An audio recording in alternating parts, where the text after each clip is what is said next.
My name is Maryna Baydyuk. For those of you who don't know me, I'm the president and executive director of Insulate Ukraine. I've been with this organization since 2014, starting as a volunteer and then becoming a board member and the president. But we also have an amazing team of volunteers, staff, and members who are working day and night to support Ukrainian people. And we as an organization, we're very proud that we have 94 cents of each dollar donated to us going to United Help Ukraine's programming and support on the ground in Ukraine. So we're very proud to operate at minimum administrative costs, and we really we're looking forward to listening to Harry's project and hoping that we can support these initiatives in the future. So it's 1:05, so I will officially start the seminar. We have Harry Houston with us. A few words about Harry. He is already an accomplished designer of innovative technologies. He's a winner of the London Design Festival Emerging Talent Award 2024. He grew up in Northern Ireland, and before studying engineering mathematics at the University of Bristol, and now he's beginning a PhD in biotechnology at Cambridge University. In 2023, Harry founded Insulate Ukraine, and you'll hear more about this initiative. And it's really out of desire to support Ukrainian people and sustainably provide low-cost, triple-glazed windows that are not glass. They're polyethylene windows that are super important in terms of houses that were damaged by rockets, bombs, and drones.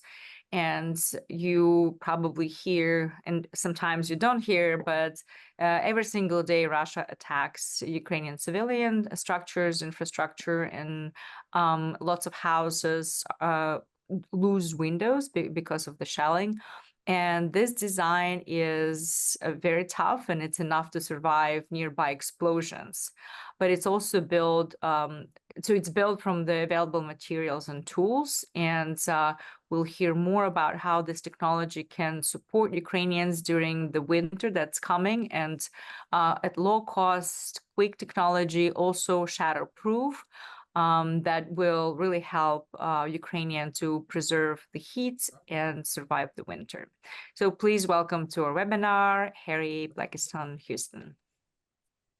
Harry, the floor is yours. Hi, thank you very much. Thank you, Maryna. It's a pleasure to be here, first of all, and to be talking to everyone who's come to listen today. And it's been a pleasure actually getting to know you and Maryna since we first met just after the American Institute for Architects conference, in which we presented the window and were on the ballistics glass row, which was rather a funny place to be with such a cheap product versus a sort of $5,000 things beside it. Can I share my screen? Am I okay to go and start doing that? Yeah, wicked. Okay. So let me just go to desktop, scoot across. What I'm going to do over the course of this, I think I've got around 20-30 minutes, is I'm going to give you a little bit of background about me, a little bit of background about why I've ended up working within the humanitarian sector as an engineer, and then information about the project, what we're actually doing, this different approach to engineering in the humanitarian sector and the results it's been having. And then I'm going to finish off with just a small bit about a very specific call to action about what you can do to help. And it's very, very, very simple. So to start off with, I wish I was about to start a PhD in biotechnology at the University of Cambridge, but I was halfway through and that has been put on pause for this project. I mean, we're far too busy to be able to I think cope with a PhD as well on top of everything else. But so I'm an engineer by training. I was at the University of Bristol and then the University of Cambridge. I have a great interest in how engineering is applied to the humanitarian sector. And really that comes out of this this gap between the fact that the humanitarian sector is one of the places in the world where the greatest density of problems exist. And engineers fundamentally, I think, are people who want to solve problems. They want to come up with solutions to problems. Yet we have a humanitarian sector which doesn't really innovate. There's very little innovation within it. There's very little changes in products. We tend to just recycle the same stuff that we've seen before and before. So I started off looking at this, and I decided to go out to Ukraine to go and have a look as to exactly what engineers might be able to contribute to. And so I went out to Ukraine. I worked for a small charity there and began to make connections and get eyes on the ground. Over a period of 6 months, with building up those connections, I met various people. And one of them, who was actually a close friend who had been working out there for quite a long time doing humanitarian work, came back to me with the problem of shattering glass. And this problem is that every time a bomb drops, it will shatter any bit of glazing within, as a sort of minimum, a 50-meter radius. There are an estimated sort of 8,000 to 10,000 shells dropping each day across Ukraine's front line. Many of those are on the towns in which we operate, the Nikopols, Khersons, Limans, Iziums, and there is just a huge amount of glass that has been shattered. Now, let me just see. Yeah, so the problem with this is that the aid that has been delivered to replace glazing in these environments is simply inadequate. So what we tend to do is we tend to throw in what are called OSB boards, or basically wooden boards. These boards will end up, one, blocking out the light from outside the apartment. They will end up leaving the person living in freezing conditions. I mean, literally so cold that the ice is on the table. And then they end up causing damp in summer. So you end up getting buildup of mold and rot, and that can potentially mean that the house has to be torn down post-conflict. So we really honed into this problem as much as possible. We understood what solutions were being used at the time, things like OSB, or on occasions you just see things like duvet covers or pillowcases. I've seen shower curtains before out there. I mean, really, really, really inadequate stuff, particularly for those living in the 0 to 30-kilometer zone, the active firing zone, the zone whereby these shells are landing, but there are still people living there. And so we took this problem, understood it very well, understood the solutions, and then came up with what we wanted to build. And what we wanted to build was essentially a very low cost, highly effective insulator that would let light through and wouldn't shatter if bombs went off in future. And so we came up with this very, very simple, we really wanted simplicity to be at the core of this. And we came up with this very, very, very simple triple glazed polyethylene window, which is made out of some of the most abundantly manufactured materials in the world. This meant that all of the materials were manufactured in Ukraine. All of the money that we put into it could be spent in Ukraine. So what the window is a triple glazed polyethylene emergency replacement window. It basically has 3 air pockets within it, an outer one, a middle one, and one at the back. And that means that it insulates like a double glazed window. Polyethylene is a highly impact resistant material, and that basically means if a bomb goes off, you can imagine sort of throwing polyethylene versus throwing glass. Glass will shatter, the polyethylene won't. So it's highly impact resistant against shock waves in particular. And then it insulates very well. It lets natural light through, so it's translucent but not transparent, although we're going to revisit this at the end of this lecture because you'll see the version 2, and this is one of the things that we've ended up fixing. And as I said, it's made out of locally sourced materials, and we pay local labor to install it. So very, very simple, but effective with the very specific problem that we're targeting. So I've gone over some of the elements of how it works. As you can see, there are 4 layers of polyethylene sheet. They are initially wrapped around a frame made out of PVC piping. So that's like piping you'll find underneath your sink. You then wrap that like a Christmas present, and then you put pipe insulation around the outside, which is what you find on top of your boiler, and then you wrap it with polyethylene sheet again. Polyethylene sheet is pretty similar to like plastic bag sheeting, but what we use is we use UVI stabilized polyethylene, which should enable it to last for between sort of 5 and 8 years. So really, I mean, I think the main thing in this slide is that if you can wrap something like a Christmas present, you are going to be able to build this window. And this is really what we were trying to get to. We were really designing for simplicity as much as possible. So these numbers are actually slightly outdated, and this always happens because of the rate that we are moving as a charity. The last numbers I saw coming out of the United Nations Shelter Cluster has us as third in the country in terms of the rate at which we're installing windows. That is above UNHCR, which is, to me, actually a depressing statistic rather than anything else. It should be a like well done charity, but it's more that we should be doing more. But so we've installed around 33,000 windows to date. We've helped around 8,000 people living within 0 to 30 kilometer zone, and opened up probably around 5,000 homes. We have done probably closer to 300 public buildings at the moment. That includes hospitals with over 500 windows. We've done one building with around 1,000 windows, which was a sort of old school used as a humanitarian hub.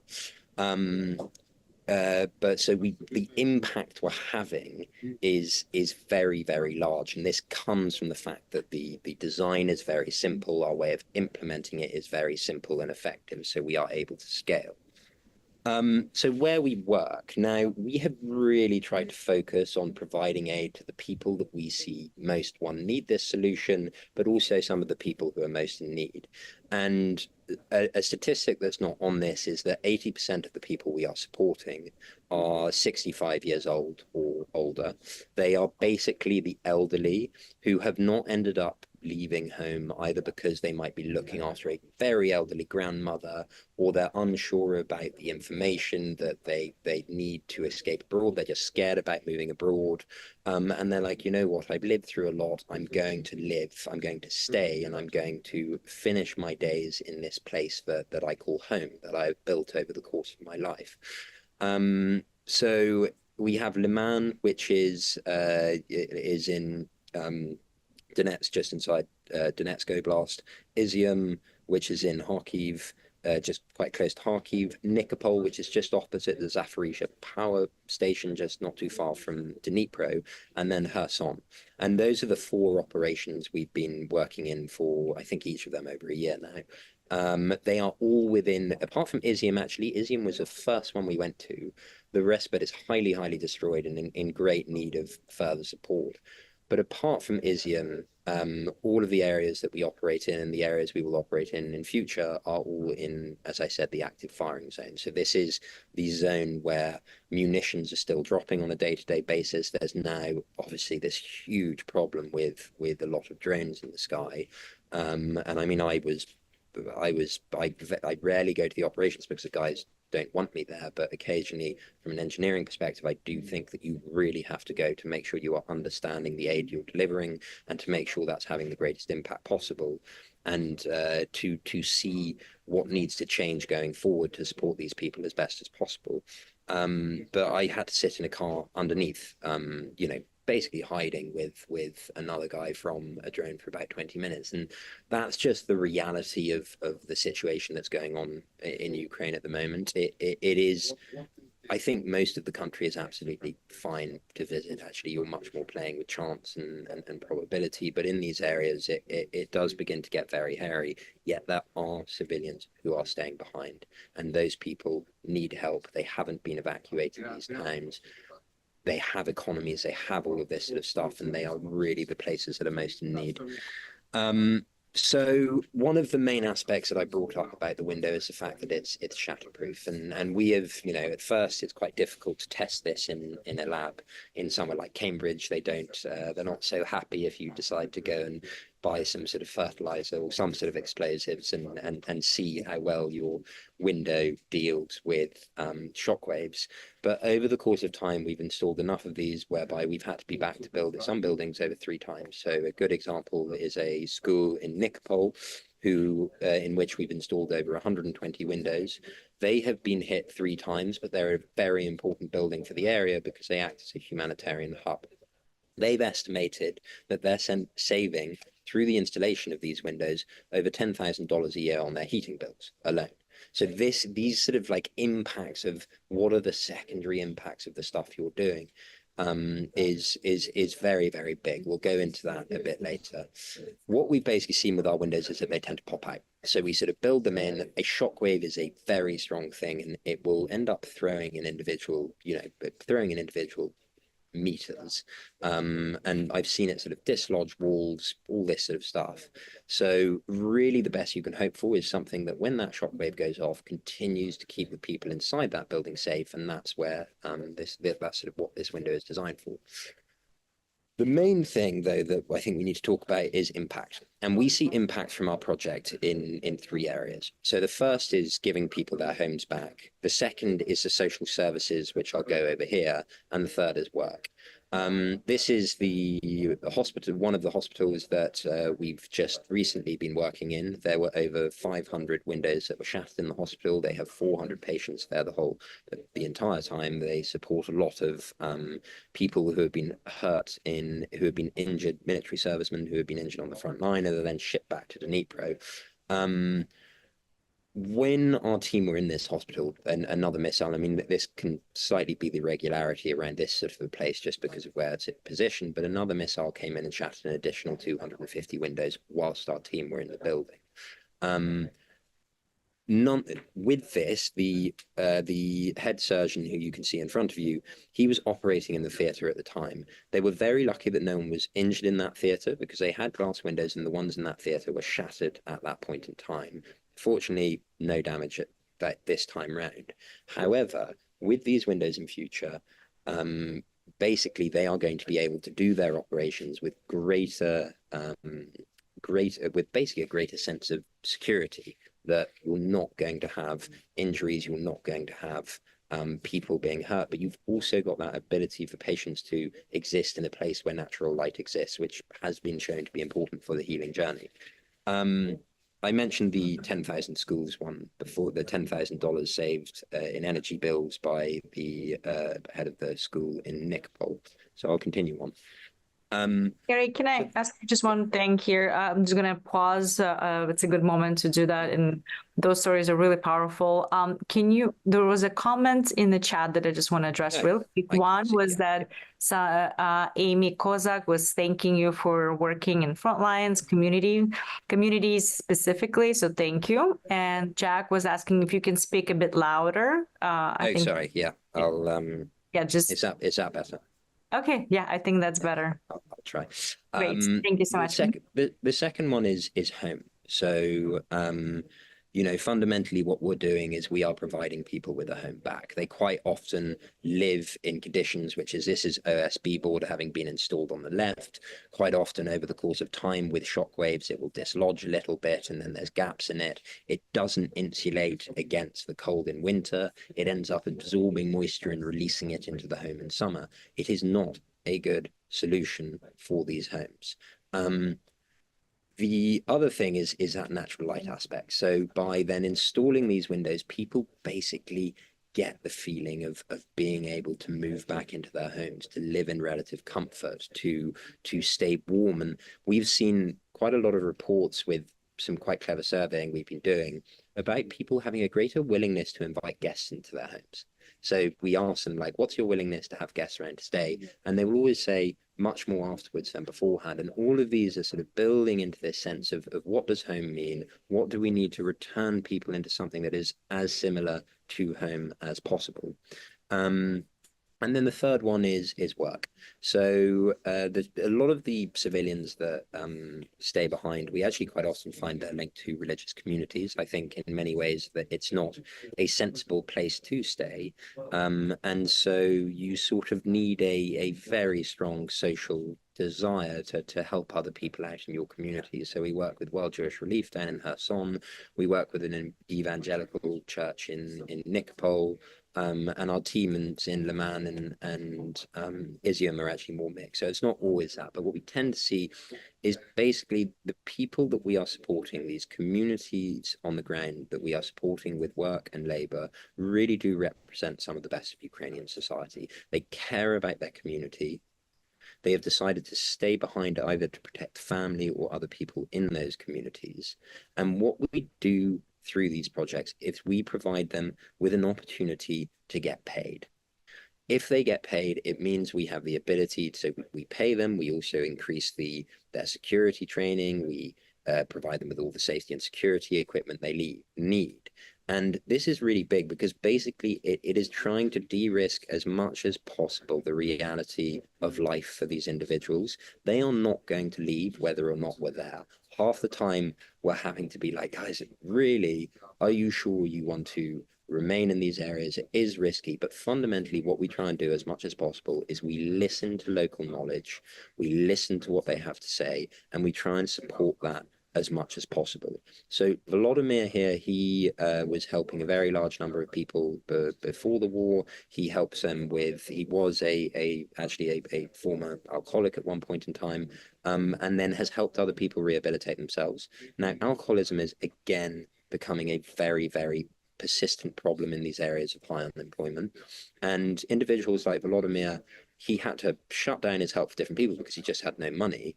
Now that he has money, he's being able to help those people in his community again. So this like sense of employment, this sense of worth, and this ability to help these civic heroes, I would call them, the real backbone of our project is I think one of the proudest things that I have in this story. So I'm going to play this video, which I believe I can do on YouTube. Do message if you can't hear the sound. It is in Ukrainian, there are subtitles.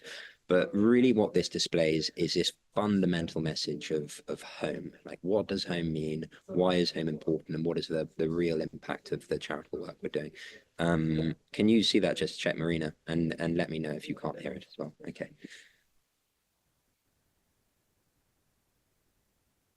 Дом удар пришелся.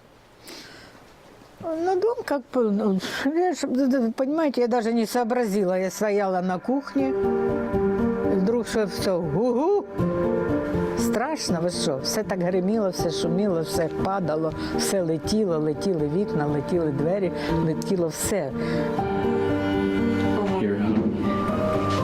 Ну, вчора точно так, бах-бах, а потім... То тут наш дім 3 рази був прильот, якщо ви знаєте. То це ж перший раз попало в 6-й етаж, то горіло, 6-й, 7-й, 8-й в нас все горіло. Було дуже страшно, ми з донькою пряталися за стінкою. Звук падаючого скла, це казалося, що це прямо в квартиру нам влетіло. Мины попали, они по всему огороду здесь вот. 2 или 3 мины попало. Одна вот сюда попала, вот внизу, там уже обгоревшая. Мабуть, нема такого дня, щоб десь не гуділо. То там, то там, то там, то там, по всьому цьому. І одіяла там позавішували, і подушками затуляли, і воно все одно так от ходуном ходило вітер. А вчора якийсь рядом дом попали в... Знаєте ж, так?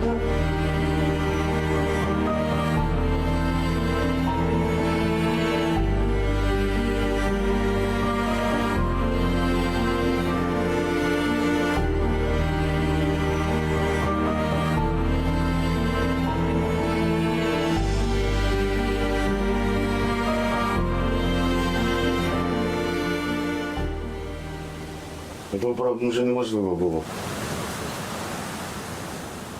Що там було, звісно, Да, дорожки я прилеплені, там, де там картон, все закрито, темно Ви чули все, як вроді на вулиці на вулиці. сидить. Так. Як на А вулиці. сквозняки які? Оті двері постійно держать, Воно не і так. Воно повалилося, і горло, ізоляція. температура була. А тут така красота все. Значило повернутися назад. От що Додому. Додому. Додому. Дім це там, де зручно, там, де твоя душа, там, де твої тваринки, там, де твоє житло, там, де все твоє, нажите за все життя. А тепер ви думаєте, все одно будете залишатись, чи може вже поїдете? Не хочеться нікуди їхати. Оце зробили. Хорошо. Тепер не дує вітер, тут не було стекла. И это дом сына. Мой дом. У меня хата вообще разбомбила. Жить надо. Живем потихоньку. Дом? Ну ж як, що? Дома там. Це моє все. Це моя сім'я. Це мої діти, мої внуки, мої правнуки.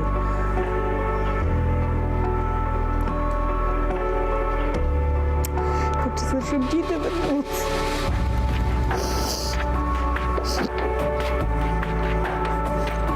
Щоб швидше всі повертались.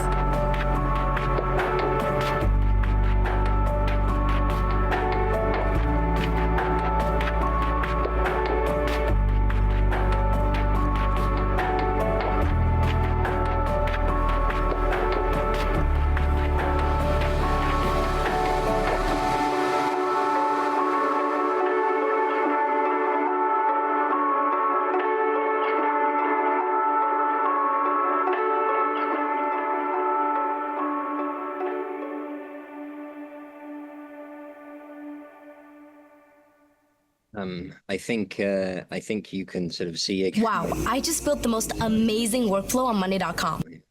There we go. That's my advertisement for the CRM software we use. So as you can see, again, the numbers at the end, it's I always find it quite tough to watch that video, to be honest. But the numbers at the end we're just increasing. Each time we do stuff, it's like more and more and more windows. It's always difficult across all of our comms, our videos, etc., to keep them completely up to date because of the speed at which we're doing this stuff. So really, this is where the sort of call to action comes in, and you know, I think we are slightly defined as groups of people by our actions, by the amount of good we put into the world, by the things we do, and whether that be a very small thing or a very big thing, it is the sum of the total of all of our actions that actually mean that we get into a better world than history might have otherwise given us. And this is where I can ask for your help. And that's essentially, so this side in front of us, Insulate Ukraine's $30,000 project proposal, is a standard project proposal that we tend to use for various funders. It sits on our website. So if you go and visit insulate-ukraine.org and you scroll down a bit, you will see template project proposals. And it has a lot of this information in it. It has all of the stuff that you kind of need to use to be able to approach someone with a potential pilot project, and really open up the, you know, by opening up the door to one corporate, to us, to for example, we've had the Deutsche Bank come on board. We are soon to have Schroders. We've had the European Bank of Reconstruction and Development. We have had a whole host of different organizations over the course of our first year, but we are young. And we need to keep pushing. And we have good name recognition in the UK, or okay name recognition, getting better the whole time. But we need to grow in America. We're very interested in certain groups. In particular, one is the American Institute of Architects. And I mean, I have to thank Larissa. I don't know if she's here today. She might well be. But Larissa for the introductions to UHU. And just in case she is the lady, amazing lady who designed the great Holodomor Memorial in DC. So we're hoping eventually to do something in Washington. And so yeah, I would like to sort of hope that you can give us a hand finding new people who can come on and support this charity and potentially support this charity yourself. So donations can be made online. We have a American partner charity that we have been collecting donations for, otherwise straight into UHU, who we hope to actually run a project alongside in the near future. In terms of that, there's a couple of reasons, this is at the front of those slides, a couple of reasons why to support us. The impact that you'll have within those projects. So for $30,000, that is 1,400, an estimated 1,440 windows. We tend to overproduce on these things, and yeah, so there's a lot of information about what exactly that is, how the money gets spent, the financial plans behind it, and yeah, the final couple of things to say are please donate, send the document, find it on our website, insulate-ukraine.org, and please do follow us on social media to find out more about what we are doing. And if anyone's in London, it's important to say we still have a couple more tickets for an event on the 5th of October, just in case. Only about 5, and I think we're going to be oversubscribed, but we then got the after party and there's some other events during the day. So it's the first fundraiser we've done in 2 years rather, and is very, very exciting, with Alexandra Mapachuk coming to talk, as well as Andy Haldane, who's the former chief economist of the Bank of England and now CEO of the building I'm in at the moment, which is called the Royal Society of Arts, Commerce and Manufacturing. But thank you very much for listening, and looking forward to any questions. Yeah, that's great, Harry. Thank you so much for, first of all, your brilliant idea and innovation that's helping so many people, and your very ambitious 50,000 windows by January 2025 plan. But I think with support of our organization and others, it's definitely manageable, and potentially we can do even more. I just want to open the floor for questions. Anyone, you can just, you can put it in the chat if you're too shy to say it, or you can just jump in. We have a relatively small group of 20 people, so we should be able to hear you out and have an interesting discussion with Harry. So any questions that you might have, please, they're welcome now in the chat, or you can just start here. The other thing I didn't say is actually, Maria, but this is the, I don't know if you can see me, but this is a new version, which we've now also got transparent and a little bit more secure, which we are going to begin doing at the same price, almost identical price, material cost, but again, it's this sort of living aid, innovation, continue engineering going and iterating. Are you finding that your windows are being destroyed by Russian attacks as fast as you replace them? This is a really good question, and is one of the points that we see as a long-term objective of us. So the answer is, you take the whole front line, yes, they are being destroyed faster than we can replace them. I think you take the towns we're operating in, that would be more questionable. I think we may be repairing them at a faster rate, and because of their ability to withstand shock in future, it means that they're less likely to get damaged. One of the, I suppose, the long-term goals of what I would like with this, and this takes really governmental support, so we have a project application in with USAID, and we're hoping that that goes through, is to shift this dynamic and actually make it so that these attacks on civilian areas are not as impactful. And we see the way to do that is to be installing these at a faster rate than the Russians are attacking them. I mean, a lot of the bombs that drop obviously are in areas that are not in towns, and a lot of them are. So let's say you take 3,000 bombs a day dropping within towns, then you're probably talking around 30-ish, probably actually more like 10-ish thousand windows a day that would need to be installed. That is a doable number with not huge, obviously with a governmental size support, but it's not definitely not unheard of money. I mean, we're able to do this cheaper, and this is a huge part of the design that we've got. But it's actually a target of what that number is, which I think will soon have quite good estimates on it. And then once we get that, then we know that we're kind of winning. But yeah, great question. Can I volunteer to help in person in Ukraine? So all of our Western volunteers really, we don't send them to the front line because of the fact that it's just very dangerous, the areas we operate in, and there is a unfortunate but true aspect, which is that if one of the local guys dies, there is not as much risk to the entire operation, everyone else's work, than having someone like, you know, myself die or something like that. So we have to be very, very careful about where we send volunteers with this stuff. There are increasing reports of civilian strikes, of strikes on people doing work. And, you know, in many ways, you're a lot safer if you've been living in these areas for a long period of time. You understand the chats, you know who to talk to, you know the safe spaces. So we avoid volunteers who are doing day-to-day work. However, we do have, we always tend to have work for people to do, which is more back office. It tends to be less fun, but I kind of think that that's what a lot of our team who have learned those skills over a long period of time should be doing, because they don't need to be installing Windows each day. They kind of need to be bringing the money in.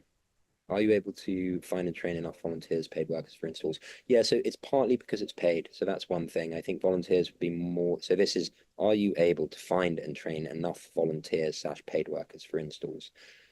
We do paid workers, and we pay a very good wage for these areas because we see that wage to the local individuals on the front line being part of our charitable contributions, actually bringing a bit of economic lifeblood. So we're not trying to sort of cut them down to as much as possible. We're paying a good salary. You know, unemployment is incredibly high in these areas, and that are you're talking 95 to basically pretty much everyone being unemployed. And there are people who are remaining behind to do volunteer work. What this opens them, it's very much like install. We give you we give you a quota per month. As long as that number of windows are installed, we're happy, which means you're able to do stuff outside of that.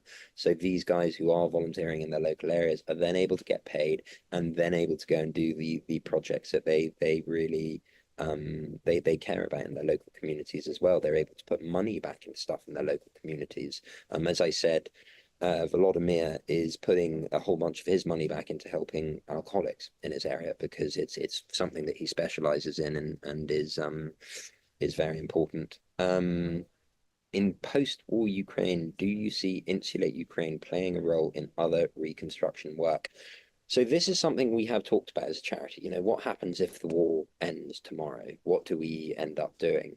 And I think, first of all, we will have to wait until that point in time. So we obviously plan for a bit about what we'll do in that month after, but it's very difficult to know exactly what the world would look like post that event.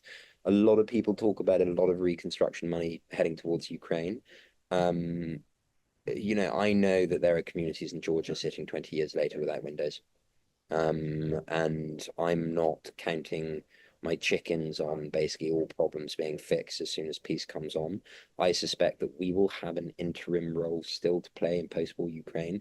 Additionally, we're very focused on Ukraine at the moment, but we have been asked to do work in places like Gaza. There are over 110 armed conflicts around the world today, and I suspect that actually we'll need to go to other places. If we had the funding to do both at the moment, we would, but we don't at the moment. And you know, I'm big on focusing on one problem at a time, really honing in on one thing and then nailing it for that before we start trying to be sort of Mr. Solve all problems in the world at once. The other thing is that the direction our product development is taking us is towards a window which is going to be able to be used in the global south. So insulation is actually very important in hot climates. Earlier on this summer, there were over 5 billion people who lived under extreme heat conditions. Over 500,000 people a year die because of overheating. And this is a place where we want to be able to provide more affordable insulation for these homes to actually help people again survive during those blip periods over the course of the year where it is incredibly difficult to live. And we see two of the aspects in that is cheap insulation, cheap air conditioning. With that, there are all sorts of environmental questions which we're now really beginning to focus on working into the project around incentivized recycling and how we deal with the fact that, you know, we're using a lot of plastic. We don't want that ending up in oceans and aspects like that. But I think we've got a really good way to deal with that. Thank you, though. Great question again. Yeah, we have a couple of more here in the chat. One of them is, can I volunteer to help in person in Ukraine? I was in Ukraine. This is a question from Jack. I was in Ukraine July to August doing humanitarian aid work. So can Jack volunteer for your project? So it's this sort of, you can volunteer, but unfortunately it's not going to be as much on what people tend to like volunteering on, which is the you know, the final mile delivery, the giving someone a window. It will end up being doing one of the more sort of back office jobs, which is helping us. That still comes with the opportunity to go and visit and see the towns and understand the work. I think that's really important in almost any job, is to go and visit. But we wouldn't be leaving people in the towns for a long period of times, unless they're basically local community. I mean, in many ways, our job is to go and provide this work to the local community individuals who live out there. Yeah. So, but yeah, I hope that sort of answers your question. Was there another one you said or not? And spreading word, is there any other ways so that people can help? Donations and spreading the word. You know, engineering skills. So this is something that still today I'm having to do a lot of. We're getting more of the innovation coming out of the local towns. But actually, I mean, this one, which is a new version, has come from basically taking the toolkit I use to sort of figure out what a good solution is to stuff and putting it into the hands of the locals. I would like to see more people focusing on engineering problems. And I think engineering and like figuring out products, figuring out how aid can be delivered better is something that one can do from far afield as well. And you don't have to be an engineer to design stuff. You know, this window could have been invented by a 5-year-old. I think you have to follow a process, and then it becomes pretty simple and pretty obvious what the problems are. Basically, you follow a cycle of understanding the context you're working in really well, and that means listening, understanding, talking to people on the ground, ideally paying a visit. I don't think you really understand unless you go. Then once you've done that, you'll figure out a problem within that context. You're like, that's the thing I'm going to go and do. And after you've figured out that problem, a solution will make itself visible. It will end up showing itself to you. And that comes much more from understanding the context, listening, and then defining a problem really rigorously. Now, I'm more than happy to help people with that process. But the big thing is that it takes time. It takes commitment over a long period of time. You're talking months and months and months, sometimes of very lonely work. And people, you know, like at university, at Cambridge, it's another good example. I think some people sitting around me were going like, why are you not focusing on your PhD more and doing this sort of stuff? And it is in many ways the most difficult, loneliest time is that those product development stages. But I think we are really trying to set up to help engineers in this area, help people, help innovators actually get their products to these areas and focus on solving the right thing. That's one of the main ways. But yeah, donations, spreading the word, back office stuff, and you know, engineers solving new problems. I think Ukraine needs your help.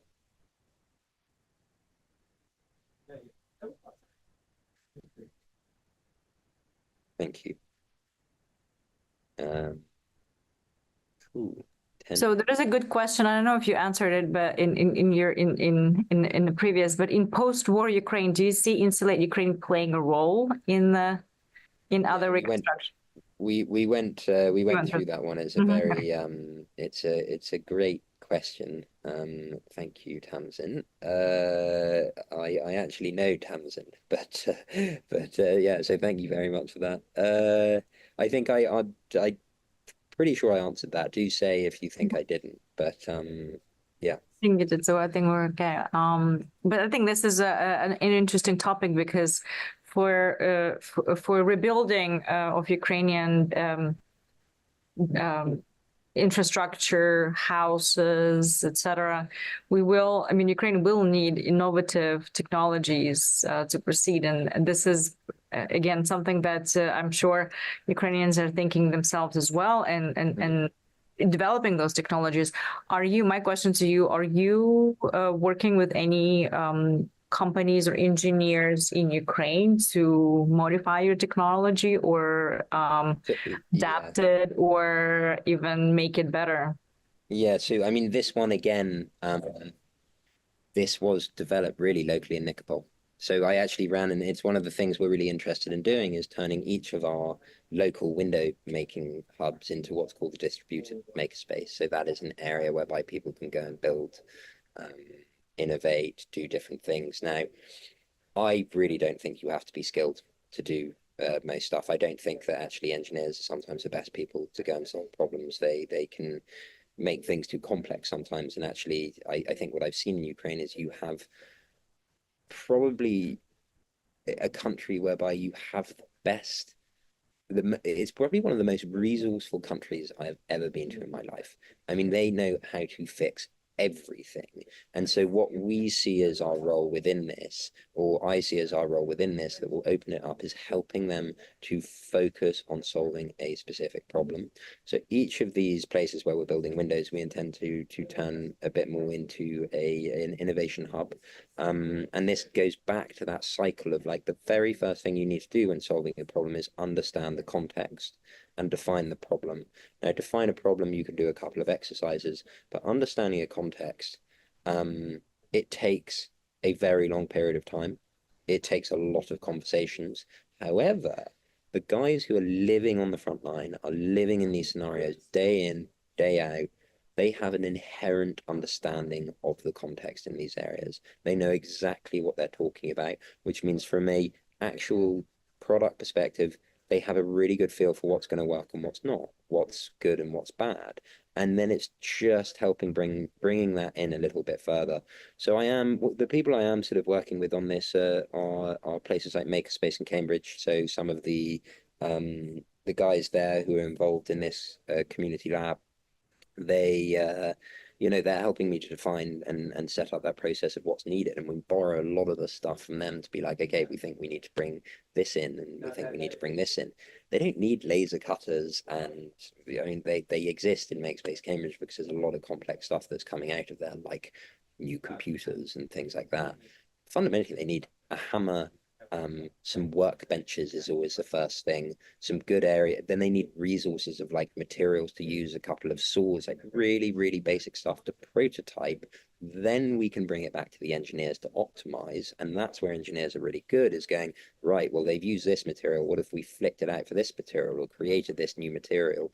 That type of stuff engineers are really good at doing. That initial solution, I think it's almost better being done. The difficult thing to do is be done in many ways and just simplify as much as possible. Specialities, very few. I tend to think, what specialities do you need in volunteers? I need very, very, very few. Normally, I think the most important things are that you fit into the values of our organization, and the values of our organization are empathy. So you have to really care about these people you're helping, and that's got to be a fundamental thing. I found that in Buckets and Spades at World Central Kitchen, and a lot of the people who work with us used to work for World Central Kitchen. The second one is trust. So we have to be able to, trust each other, and trust is a hugely important value within Insulate Ukraine. That means not sometimes chewing off more than you can, being honest with capabilities, those sort of things. But so yeah, all sorts of trust. And then the third one we have is innovation. So being able to come up with different ways of doing things and figuring your way around a problem, and just kind of going, you know what, I'm pretty sure I can figure this out, which is where the trust comes from, and then being innovative about how you end up going to solve that problem. But that problem could be something like an issue with MailChimp, or the way we're sort of informing people about when we arrive to do their Windows type of stuff. Great. Thank you, Harry. Do we have any other questions for Harry? I see a lot of, there's one. What skill specialties do you need in volunteers? That's the one I was just. Oh, you did that. Okay. Yeah. Okay, great. That's this. And then I think, any other questions that we have?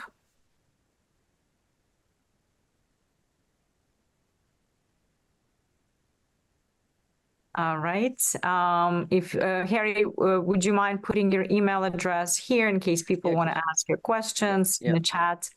Oh, there's another one from Oh, there we go. Jack. .org. And then the website, in case you want that stuff, is www.insulate-Ukraine.com. Okay. Are the windows or out of country? So currently, all of the windows are actually made in people's homes. All of the materials are come from Ukrainian factories. So it's what's called on-site fabrication is one word for it, or distributed manufacturing is another word for it. But part of the design was actually we didn't want to have to go and measure windows, send them off to a factory, get them built, because then a person might have to come from like Poland if they're wanting to head back home to Izium. They'd have to go to Izium, we'd measure their windows, and they'd have to go find somewhere to stay. So we want them to be able to turn up and then move into their home within a couple of hours of us arriving. And so we literally build the windows in people's homes a lot of the time. We will see a shattered window in front of us and we'll roll out a mat on the floor, and then they will build the window on the floor in front of the person. Yeah, and so they are very much built in Ukraine.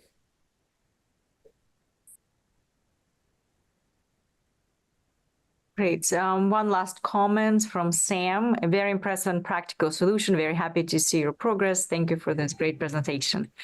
That sums up what I wanted to say as well. Thank you, Harry, so much. I think you're doing an amazing job in Ukraine, and what you're delivering is low cost but super efficient and very impactful, keeping people in their warm homes, keeping them safe, and like shatterproof windows. I think this is a great solution, very cost efficient and effective solution for present Ukraine, where we have rockets and bombs and drones flying every single day in multiple cities.